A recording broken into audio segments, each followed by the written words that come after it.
Good afternoon. As someone gives you an FYI as he starts to go back on the road, Ma, my hot water knob continues turns and hard to turn the water off.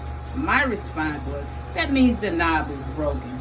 After going to 4 different stores, Home Depot, True Value, my plumbing place, the 4th one was Gilbert, and on Hayes. They had it, so I came and got it.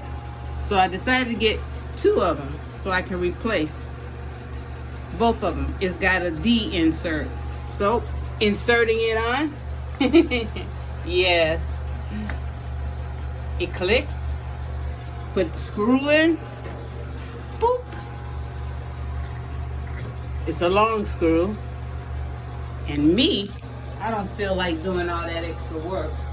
So got my drill, and very nicely, gingerly,